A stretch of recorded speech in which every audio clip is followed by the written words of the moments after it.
Her card was declined. The line behind her grew restless. Just when shame burned her cheeks, a stranger stepped forward and quietly said, "Let me get this." What followed wasn't just kindness, it was the beginning of a story that would change three lives forever. Share your thoughts below and don't forget to subscribe for more heartwarming stories. The rain tapped steadily against the wide front windows of the grocery store, a gray curtain blurring the world outside. Inside, the fluorescent lights hummed faintly as the checkout line inched forward. When it was finally her turn, Victoria Hayes placed her groceries on the conveyor belt with practiced grace. But the moment she slid her card through the reader, the machine beeped with a sharp finality. Declined. Her stomach tightened. She tried again, forcing a polite smile, hoping it was just a glitch. Declined. A third attempt, her cheeks now warm with embarrassment, the line behind her growing restless. A sigh drifted from somewhere in the crowd, followed by the shuffle of impatient feet. Victoria fumbled through her designer purse, fingers brushing against cards she had barely touched since her divorce. She could feel eyes pressing into her back, strangers silently measuring her. A woman who looked perfectly put together, yet couldn't pay for a few simple bags of groceries. She opened her mouth to apologize, to say something, anything, when a quiet voice rose from behind her. "Let me get this," the man said gently. Victoria turned, startled, and met a pair of steady, kind eyes. He wasn't dressed in the tailored suit she was used to seeing in her world, just a man in jeans and a worn jacket, his little girl peeking out shyly from behind his legs, clutching a small, stuffed elephant. The girl's wide eyes held the sort of innocent curiosity that made Victoria's throat tighten. "Oh, I couldn't possibly," she stammered, instinctively pulling back. But he was already sliding his card into the machine with a calm ease, nodding to the cashier. "It happens to everyone," he said with a small smile, as if they were old friends sharing a secret. "Just pay it forward sometime." The words were so simple, so unadorned, and yet they landed with surprising weight. She wanted to thank him properly, to explain that she wasn't careless or irresponsible, that her mind had simply been elsewhere. But before she could gather herself, he and the little girl were already moving toward the door. The bell above it jingled softly, and in another breath they were swallowed by the rain. Victoria stood still, her groceries now neatly bagged, the cashier giving her a knowing smile. "That's just Daniel," the woman said as she handed over the bags, "always looking out for others." Victoria murmured a faint, "Thank you," though she wasn't sure if it was for the groceries, the kindness, or the way that single moment had pierced through her carefully constructed armor.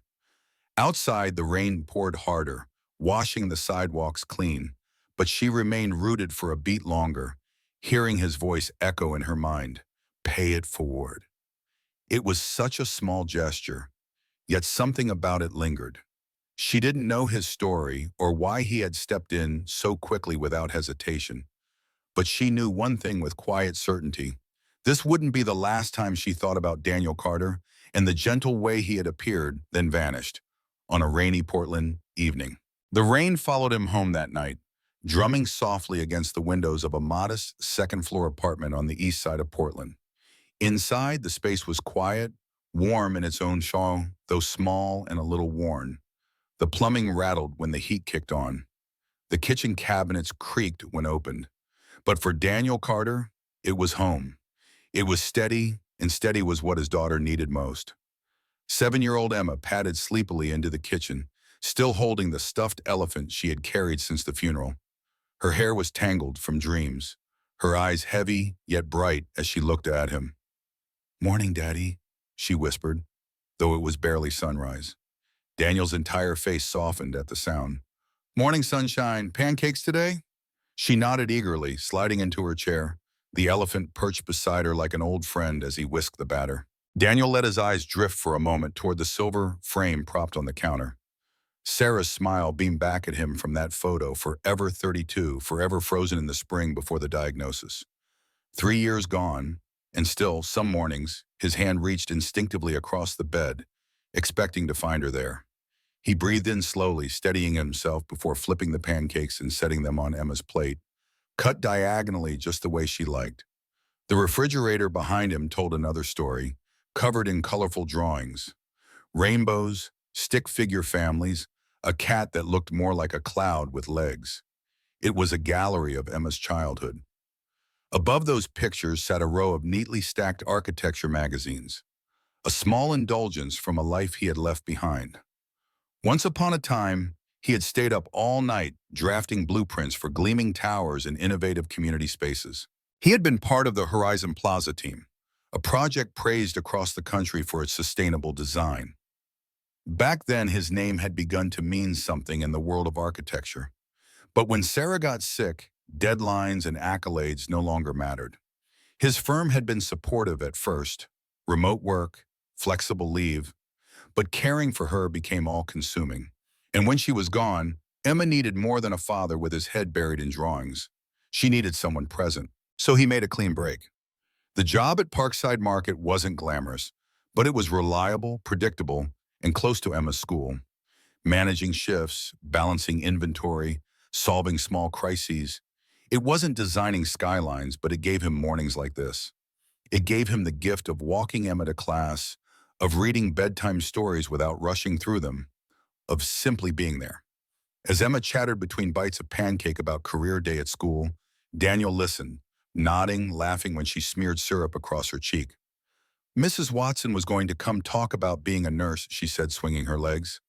But I want you to come instead. You can tell everyone about the store. He hesitated.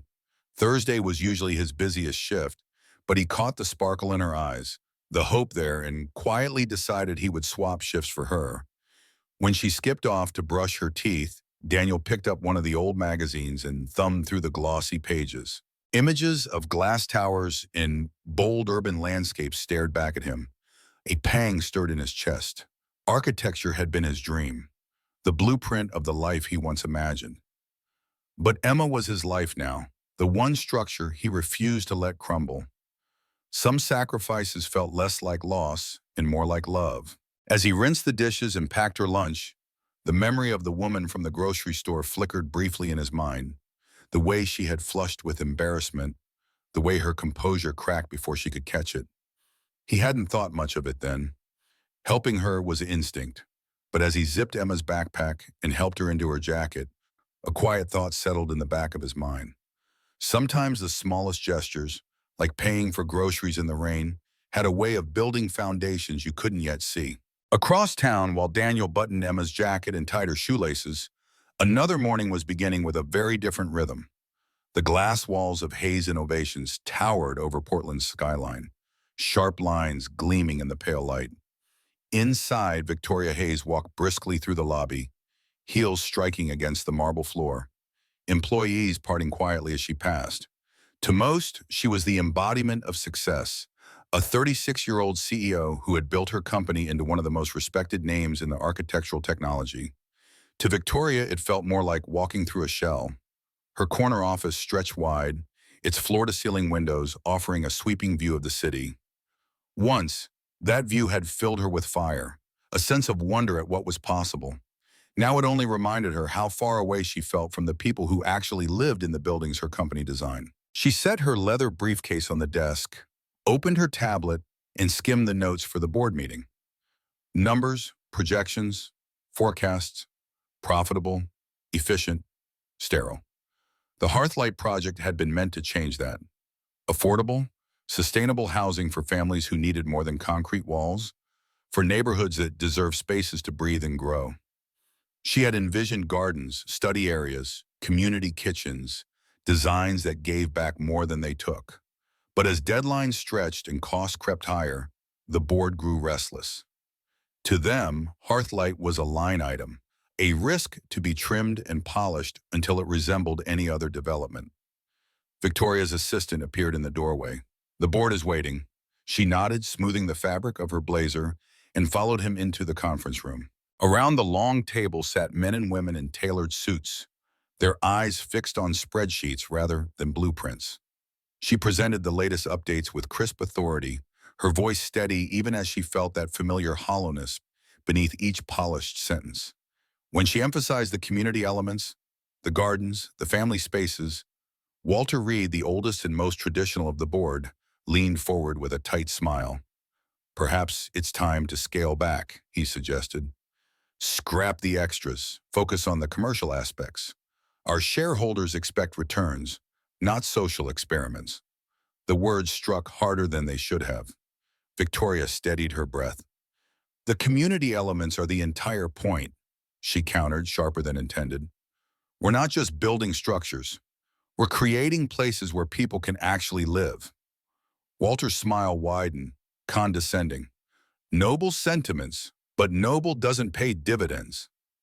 A few members chuckled softly. Victoria kept her posture straight, but inside a quiet ache deepened. When the meeting ended, she returned to her office and closed the door, leaning against it for a moment as silence wrapped around her.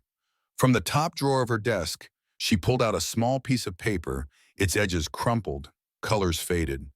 A child's drawing, rainbows arched across the page, a crooked house in the corner, stick figures smiling in the grass. It had been given to her at a community event years ago, before the company had grown so large, before she had learned to measure every dream against a balance sheet. Her phone buzzed with another alert, legal papers finalizing her divorce. Richard had once called her brilliant, unstoppable, unreachable. She had been too busy chasing success to notice how the connection had slipped away. Now even her passion projects seemed to be slipping, strangled by numbers and timelines. Victoria set the drawing carefully on her desk, staring at the uneven rainbow. For the first time in a long while, she allowed herself to wonder if she had lost sight of the very thing she had once promised herself never to forget. And somewhere in that reflection, the memory of the man from the grocery store flickered unexpectedly. The quiet strength in his eyes, the way he had acted without hesitation, without needing anything in return. She didn't even know his name yet, but something about that encounter lingered, tugging at her, whispering that maybe not everything in her world had to be reduced to profit and loss. 3 days later, Victoria found herself standing in the parking lot of Parkside Market, staring at the familiar green awning as if it might give her courage. It was ridiculous, she told herself. CEOs didn't chase down strangers who happened to do a good deed in a grocery line. But something about that moment in the rain had unsettled her, tugging at her with quiet persistence. She had been called brilliant, unreachable, untouchable, and yet a man in worn jeans and kind eyes had seen her flustered and human and treated her with simple compassion. She needed to know why that mattered so much. Inside, the store was busy with the usual weekend rush. Families moved between aisles, children tugged at cereal boxes, and the hum of conversation mixed with the steady beep of scanners. Victoria felt out of place in her tailored navy suit, heels clicking against the linoleum as she tried to appear casual. She wandered past displays of apples and bread, glancing discreetly into each section until she finally spotted him. Daniel was in produce, wearing a green apron over a button-down shirt, his name badge pinned neatly to his chest. He was helping an elderly woman reach a box of tea from the top shelf, crouching slightly so she could steady herself against his shoulder. The exchange was gentle, unhurried, his voice low and kind. Something in the way he moved struck her. It wasn't the hurried efficiency of an employee simply doing his job. It was steadiness, a quiet authority, as though he carried a knowledge larger than the space he occupied. She lingered near the avocados, pretending to compare ripeness while stealing glances. His profile stirred a sense of familiarity she couldn't place.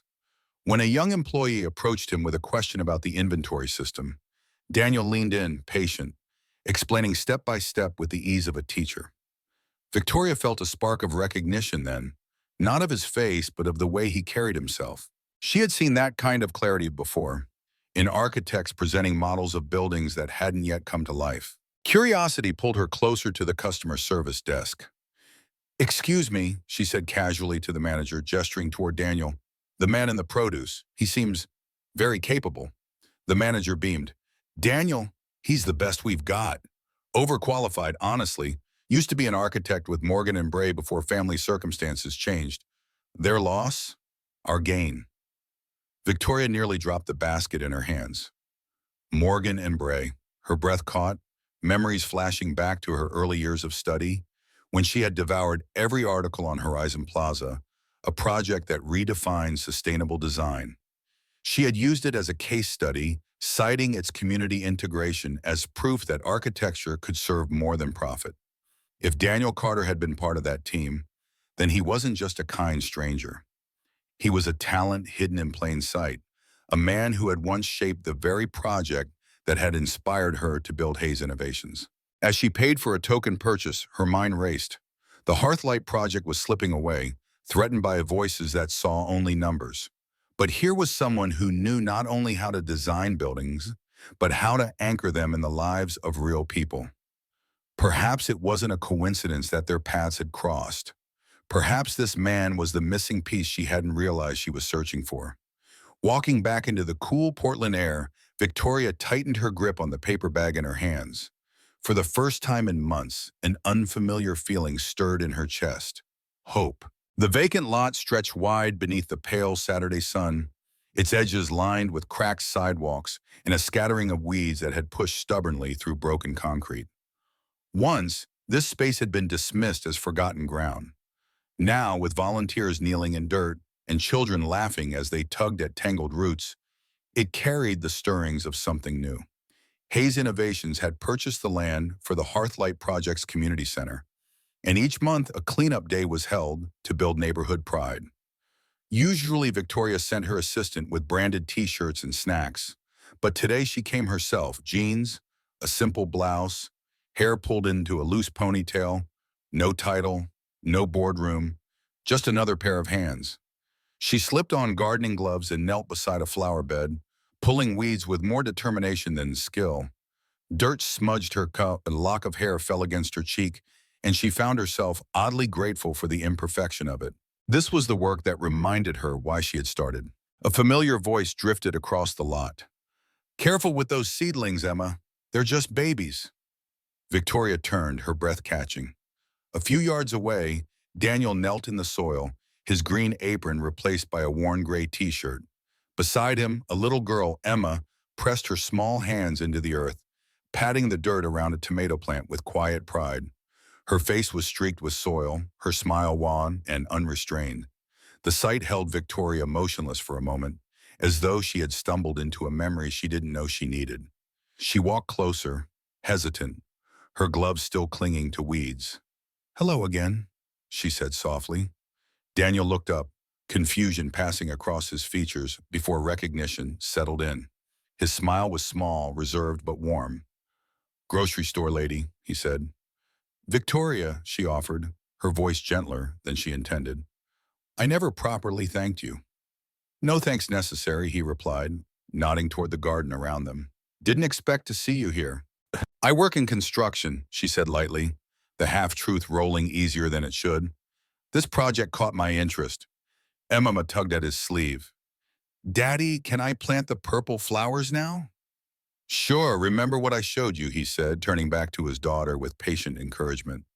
Victoria knelt beside them, her eyes on the small cluster of seedlings in Emma's hands. "I like your rainbow," she told the girl, remembering the drawing she had seen at the market. Emma's eyes lit up. "I have better ones. I'm taking an art class on Saturdays now." Daniel chuckled, watching the exchange. "She's becoming a Renaissance woman. Gardening and art." Emma giggled, clearly unsure what that meant, but pleased all the same. As they worked side by side, Victoria found herself asking questions she hadn't asked anyone in months. "What do you think this neighborhood needs most?"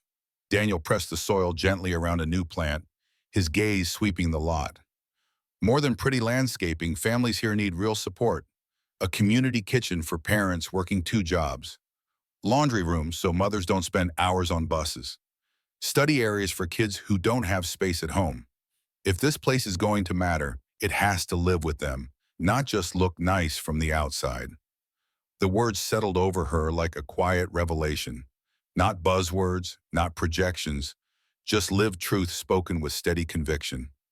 Victoria felt something stir deep inside, the same spark that had driven her years ago before profits and timelines dulled her edges. The site coordinator called for lunch and volunteers began gathering. Daniel dusted his hands, offering her a thermos tea. "Nothing fancy, green with mint." She accepted, touched more than she could admit by the simple gesture. Sitting beside him on the edge of a planter, watching Emma carefully line up her flowers, Victoria realized with sudden clarity, this man wasn't just a chance encounter. He was the missing piece her project had been waiting for. And perhaps, just perhaps, the piece her heart had been waiting for too. 2 weeks later, Daniel was called into the front office at Parkside Market, wiping his hands on a folded notepad he carried in his apron pocket. The district manager stood waiting with a visitor. To Daniel's surprise, it was her, Victoria, but today she wore a professional calmness, a blazer in place of the casual blouse from the garden. Daniel, and the manager said proudly, this is Ms. Hayes, a consultant specializing in sustainable practices. She'll be working with Awani on possible redesigns. I'd like you to show her around. Given your background, you're the best person for it. Daniel froze for a beat, suspicion flickering in his eyes. Twice in 1 month seemed too much to be a coincidence. Still, he nodded politely. All right, let's start with refrigeration. They moved through the store together, weaving between shelves and customers. Daniel explained how the older systems wasted energy, how the lighting drained more power than necessary. Victoria listened carefully, asking questions that revealed she understood far more than a casual consultant should. She wasn't just nodding along, she was engaging, challenging, pushing him to expand his thoughts. In the back room beside humming compressors, Daniel sketched a quick diagram on scrap paper. If we reroute here, cut inefficiencies in this loop, we could reduce usage by 15%. Victoria leaned closer, watching the pencil glide across the page. That's not just cost saving, she murmured. That's design thinking. For the first time in years, Daniel felt a flicker of the old spark, his mind turning over possibilities, his hand moving almost faster than he could explain. He drew arrows, circled weak points, and imagined new flows of space and light. And she didn't just follow, she kept pace. She pushed him to clarify, to explain why certain choices mattered, her questions sharp but respectful. Later, they sat in the break room, stacks of papers spread between them. Daniel flipped open an old notebook, one he hadn't shown anyone since leaving the firm. Inside were rough sketches, fragments of designs that had lived only in his imagination. He hesitated, then slid it toward her. They're nothing recent, just old habits. Victoria studied the lines with quiet attention. These are more than habits, she said softly. They're vision. Her words lodged in him, deeper than he expected. For so long, his identity had been reduced to grocery schedules and inventory charts. Hearing someone see him as more than that unsettled him, but in a way that felt like breathing after years underwater. Over the following days, she returned again and again, always with questions or new diagrams to review. Sometimes Emma would join them after school, plopping into a chair beside her father, coloring quietly while Daniel explained design concepts. To his surprise, Victoria seemed to welcome the interruptions, asking Emma's opinion on which shelves should be lower, or whether the break room needed brighter light. Emma answered with the blunt wisdom only children carried, and both adults laughed more than they expected. Piece by piece, Daniel began sketching again, first small corrections, then full redesigns. He spoke about airflow, about creating spaces that serve more than efficiency, about design that breathed with people's lives. And Victoria, always listening, always nudging, became part of the rhythm. One evening, as they rolled up the last drawings on the table, Daniel paused, pencil still in his hand. Funny, he said quietly. I thought that part of me was gone. Victoria met his gaze. It was never gone. It was waiting for the right reason to return. For a long moment, silence hung between them, warm and steady, like the foundation of something neither had planned, but both were beginning to need. One evening, after weeks of sketches passed between the break room and late afternoons at the market, Victoria found herself standing at the door of Daniel's apartment. He opened it with a slightly embarrassed smile, as though inviting her into his private world felt far more vulnerable than showing her blueprints. The place was modest, 2 bedrooms, walls that carried the faint echo of old pipes, but it was alive in a way most glossy condos could never be. Children's drawings covered the refrigerator, bright rainbows and crooked houses layered like a story told in crayon. A shelf in the corner held rows of architecture books, their spines worn from years of use. And on the coffee table, Emma's art supplies spilled across sketch pads, her laughter filling the room as she showed Victoria her newest creation, a sunflower with a smiley face. Daddy says sunflowers always turn toward the light, Emma explained proudly. Daniel's gaze softened as he kissed the top of her head. That's right. Even on cloudy days, they look for the sun. When Emma eventually drifted to sleep on the couch, her stuffed elephant tucked under her chin, Daniel disappeared briefly into the closet. He returned with a leather portfolio, edges scuffed from travel, and placed it on the table between them. His fingers lingered on the clasp, hesitant. It's been years since anyone's seen these. Victoria leaned forward as he opened it. Page after page revealed careful renderings, community centers, housing developments, sketches that blended elegance with function. One series made her breath catch, preliminary drawings of Horizon Plaza, the project that had once fueled her own passion. You worked on Horizon, she whispered, awe slipping into her voice. Daniel nodded, eyes distant. Lead designer for this community integration pieces, the gardens, the study halls, the parts most people walk past without noticing. I noticed, she said quietly. That project changed everything for me. It showed me buildings could hold soul. For a long moment, they sat in silence. The portfolio opened like a bridge between their worlds. Finally, she asked the question that had been pressing at her since the first time she heard his name. What happened, Daniel? How does someone with this kind of vision end up here? He exhaled, leaning back in his chair. My wife, Sarah, was diagnosed with aggressive cancer 5 years ago. At first, the firm tried to accommodate me, remote options, flexible hours. But the reality of caregiving doesn't fit into neat boxes. Every day was unpredictable. I couldn't balance deadlines with hospital visits. Eventually, I walked away. His hand brushed over one of the drawings, tracing a line as though it were a scar. After she passed, Emma needed something I could actually give her, stability, a routine, not a father who disappeared into midnight meetings and endless revisions. Victoria's throat tightened. She wanted to speak, but his voice carried its own quiet strength. Architecture was my dream, he said, eyes fixed on the portfolio. Then he glanced toward the sleeping child on the couch. But Emma is my life. Do I regret the career change sometimes? Yes. Do I regret the reason? Never. I'd make the same choice again. The words settled, heavy and luminous, in the small room. Victoria felt her own walls shift, her polished CEO armor giving way to something tender. In the stillness, with sketches of buildings between them and a sleeping child nearby, she realized she wasn't just witnessing a man's lost career. She was witnessing a love story, one drawn in sacrifice, anchored in devotion, and still somehow open to beginnings he had never planned for. The night before the board meeting, the weight of silence pressed heavily in Victoria's office. She had just hung up the phone with her assistant. An emergency session had been called. The Heartfelt project was on the brink of collapse. Walter Reed and his allies were pushing hard to gut the community elements, to strip away the very heart of what she'd fought for. She knew she needed help, but the only person whose vision could make the project breathe again didn't even know who she really was. When Daniel arrived at her apartment later that evening, portfolio still in his hands from their last conversation, she drew a long breath. There's something I haven't told you, she began. Voice low, fragile, he tilted his head, waiting. I'm not just a consultant, she confessed. I'm the CEO of Hayes Innovations.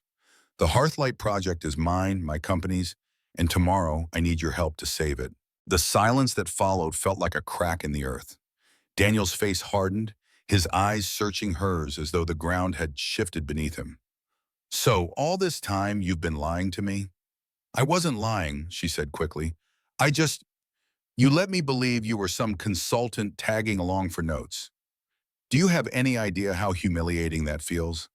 Was this a game to you? Some kind of corporate charity case? His voice was steady, but the disappointment behind it cut sharper than anger. No, she whispered, fighting the urge to reach for him. It wasn't that. At first, I didn't want my title to change the way you spoke to me. And then I was afraid. Afraid if you knew you'd stop seeing me the way you do now, not as a CEO, just as me. Daniel's jaw tightened. He looked down at the drawings spread across the table, his hands curling into fists. Professional consultants get contracts, Victoria. They get credit. They get honesty. Did you think I wouldn't work with you if you told me the truth? She couldn't answer, and in the silence, she saw the trust between them fracture. Still, when the morning sun rose and the boardroom filled with sharp suits and sharper agendas, Daniel was there. He sat quietly at the back as Victoria presented the revised community-centered design, her voice firm but the atmosphere heavy with resistance. Walter leaned forward, lips curling into a practiced smile. Miss Hayes, while your sentiment is admirable, the numbers don't lie. This direction increases costs by 27% and pushes the timeline 6 months behind. I propose we redirect funds to a more profitable commercial project downtown. Murmurs of agreement rippled around the table. Victoria's pulse quickened. She glanced toward the visitors' row where Daniel sat, arms folded, expression unreadable. She had asked him to come, not knowing if he would. Taking in her breath, she turned back to the board. Before you vote, I'd like to introduce someone. Daniel Carter, former lead designer at Morgan & Bray. He was part of the Horizon Plaza team. He's reviewed our designs, and he has something to say. Chairs shifted, eyebrows lifted. Walter himself straightened, clearly surprised. Daniel rose slowly, walked to the screen, and with calm authority began pulling up renderings she hadn't seen before. He must have worked through the night. The community focus doesn't have to mean runaway costs, he said evenly. By reorienting key spaces, combining functions, and phasing construction, we can cut expenses by 15% while actually increasing livability. He pointed to laundry facilities integrated with study spaces, to kitchens doubling as vocational training hubs, to playgrounds designed beside seating for parents working long hours. His words carried not just technical knowledge, but lived experience. I know these ideas work, he said, because I see the needs every day. I live among them. The room shifted. A working mother on the board leaned forward, intrigued. The financial director began scribbling notes. Support that had wavered began tilting back toward Heartfelt. Walter tried to interject, but the tide had turned. By the end of the session, the board voted to move forward with Daniel's revisions. The community core remained intact. As members filed out, Victoria caught Daniel's eye. Gratitude welled up inside her. But when she whispered, "You saved it," he only replied quietly, "I did it for them, not for you." And with that, he gathered his portfolio and walked away, leaving her with both victory and a hollow ache she hadn't anticipated. A week passed after the board meeting, and the victory of Heartfelt still rang hollow for Victoria. She had saved the project, yes, but at the cost of Daniel's trust. His words lingered like an ache. I did it for them, not for you. She threw herself into revisions with her team, bearing the sting under schedules and budgets. Yet in the quiet moments, she missed the sound of his voice sketching out ideas, the warmth of tea shared from a thermos, the way Emma's laughter softened his tired edges. When Daniel finally walked into her office unannounced, she nearly spilled her coffee. He stood in the doorway, more formally dressed than she had ever seen him, a folder in his hand. His expression was steady, but not unkind. If you're still interested in having me consult on Heartfelt, he said, placing the folder on her desk, these are my terms: clear contract, proper credit, flexible hours so I can be there for Emma. Victoria scanned the pages, fair, professional, without the warmth that had once marked their conversations. She looked up, her voice soft. These are more than acceptable. I should have offered this from the start. I owe you an apology, Daniel, for not being honest, for not trusting that you'd see me even with the title. He studied her for a long moment, then gave a small nod. Transparency matters. If we're going to work together, it has to be real. Just as he turned to leave, he hesitated. There's one more thing. Tomorrow is career day at Emma's school. She asked if you would come with me. Victoria blinked, caught off guard. Me, Rita? He almost smiled, because in her words, Daddy builds pretty things and Miss Victoria makes them real. His eyes softened just a little. You've made an impression. The next morning, Daniel looked slightly uncomfortable in a suit that didn't quite fit his broad shoulders, while Emma bounced beside him, fussing with his tie. When Victoria arrived at the classroom, Emma darted forward with uncontained delight. You came. Now Daddy won't be nervous. The presentation was nothing like a boardroom pitch. Daniel spoke simply about how buildings tell stories, how spaces shape the way people live and feel. He held up small models, letting the children touch them, explaining how walls carry weight and how light changes a room. His voice was steady, his pride quiet but unmistakable. When he introduced Victoria, his words caught her by surprise. "This is Miss Hayes. She helps make buildings better for people and for the planet." Victoria followed his lead, crouching to the children's level, telling them how buildings could be like trees, giving more than they take. She used crayons and paper to let them design their own dream spaces. The classroom filled with chatter and color, a chorus of unfiltered imagination. At one point, a boy raised his hand and asked boldly, "Is Miss Victoria your girlfriend, Mr. Carter?" Laughter erupted, cheeks flushed, and Daniel cleared his throat. "She's my colleague. We work together on important projects." But the children giggled louder, unconvinced. Emma, with all the seriousness of 7 years, stood up and announced, "They're Lego friends. They build things together. That's what matters." The room cheered, and Daniel and Victoria exchanged a glance that said more than either could in words. Later, walking down the hallway as Emma ran ahead toward the playground, Victoria whispered, "She's proud of you, Daniel. You gave those kids a glimpse of something real today." He loosened his tie with a sigh, a small smile tugging at his mouth. It felt good to be architect dad again, not just grocery store dad. Victoria touched his arm gently. "You never stop being an architect. It's who you are, and maybe it's time the world remembered that." In the soft hum of a school hallway with children's laughter spilling in from the playground, something fragile but certain shifted between them.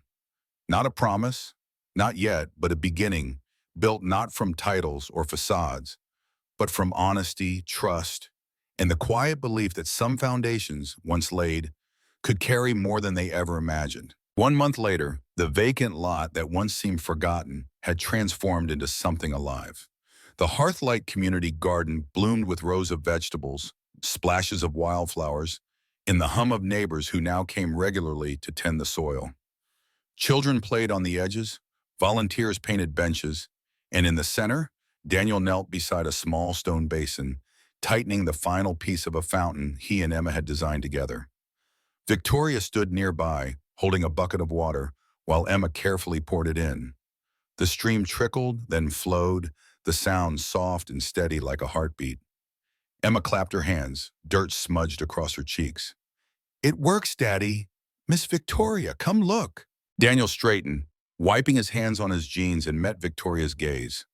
There was no boardroom between them, no hidden truce, just the simple presence of two people who had weathered loss and expectation, now standing on common ground. He reached for the thermos he always carried, poured tea into the lid, and handed it to her first, as if it were their unspoken ritual. Their fingers brushed, lingered, and this time neither pulled away. "It looks beautiful," Victoria said, nodding toward the fountain, though her eyes stayed on him. "We make a good team," he replied, his voice carrying more than one meaning.